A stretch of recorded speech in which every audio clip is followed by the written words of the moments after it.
How's everyone? Welcome to Hawaiian Horology, and today we have a special episode for you guys. First of all, look at this box. This is probably the largest box that I've ever seen. I'm not sure if the camera's catching it too well about the sheer size of it, but this is definitely maybe like 1.5 times bigger than any of the other boxes that I have for my Rolexes. It is because there is a special watch inside.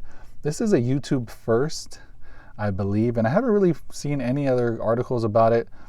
So we're going to be reviewing today the white gold Rolex Daytona on Oysterflex with the black dial. And if you want to see more about this watch and how I came across it, stay tuned. Here we go.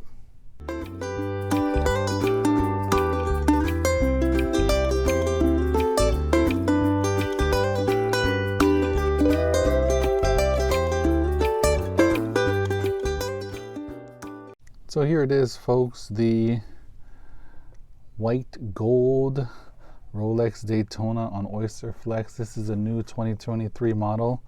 Reference number M126519LN-002. Probably 002 for the different dials that they do have for this model. But this is supposed to be the first white gold on Oysterflex model that has landed at the authorized dealer in Hawaii. And I guess to celebrate it, how they chose who would buy this watch, they said they put everybody's name, I guess everybody's name who had history, into like a little lottery, but not really a lottery, because what they said is like they still looked at some of the history of the clients, and from those they picked a few names out, and then they had to send it up to the corporate level. And at the corporate level, my friend, let's call him Mr. T, got chosen to purchase this watch. And when they gave him a call, he said, yeah, sure, he'll take it. So what they said, yeah, you entered a drawing and you won. And we're like, is this watch free? Of course it's not free. But they just said you can have the first dibs at buying this watch. So he took it.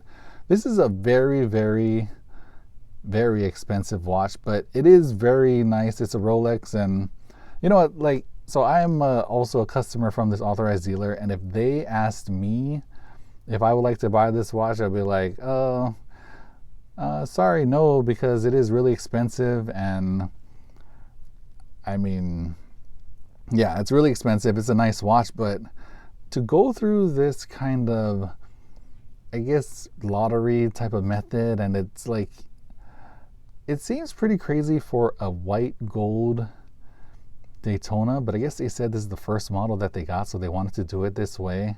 But I'm not sure people are knocking on the door, coming in every day asking, hey, do you got a white gold Daytona on Oysterflex? Because I mean, these watches are really expensive. It's like 33,000 something, 34,000, maybe even like 35,000 with tax. So it's a very expensive watch. But let's just look at this watch here. It is 40 millimeters in diameter. The thickness, to be honest, I'm not really sure about the thickness because I'm shooting on location here. Don't have all my measuring tools. I'm going to weigh it later to see how much heavier it is than I got my tutor here with me, so I got a tutor on the rubber strap. I'm just going to see the weight difference, but of course a white gold, you can feel the difference. This watch is hefty. The watch is hefty. You can feel the clasp is also hefty. It's white gold. And this dial is just amazing. Black lacquer dial, silver subdials, or maybe even they're white gold subdials, but they look more silverish to me. So as a watch, let's take a look at the Oysterflex strap here. They got these two things running down the middle, and you can even like open it up and just, there's a lot of space here.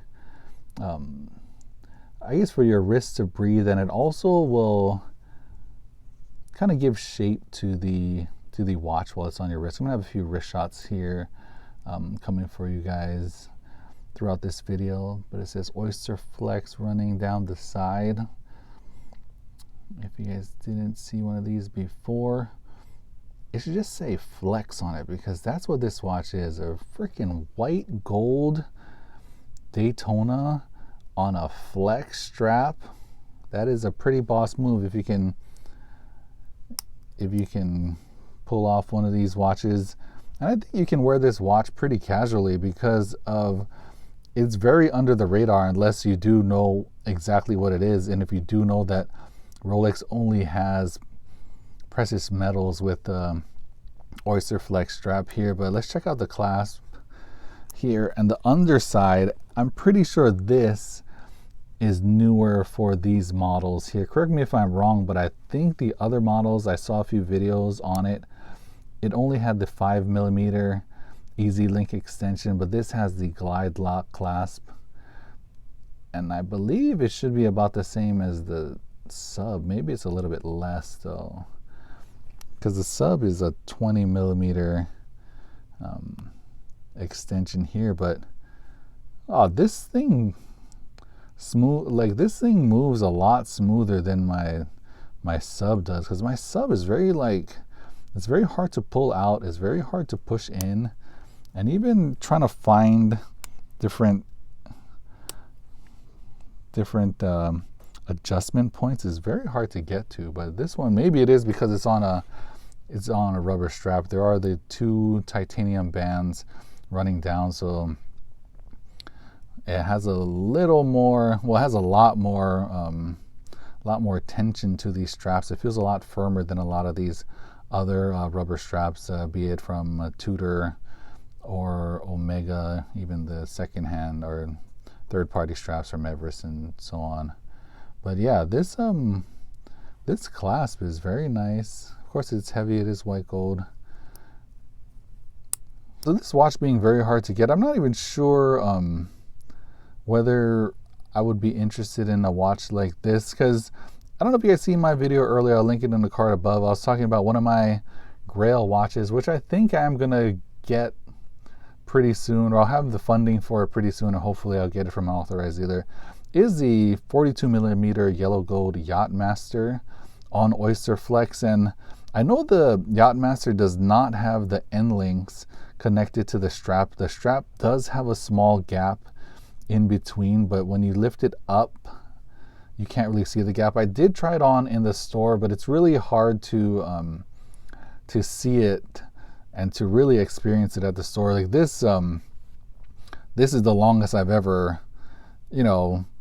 handled a gold watch from Rolex. I mean, usually at the store, you're putting it on for like a couple of seconds, you're looking at it a little bit, and you just got to give it right back. But, this could be in contention. I really want to go back in the store, and hopefully they have the yellow gold on Oysterflex that I can really see and I can really try on. But if you're in Hawaii, I don't know if you've been to the new Rolex store in Ala Moana.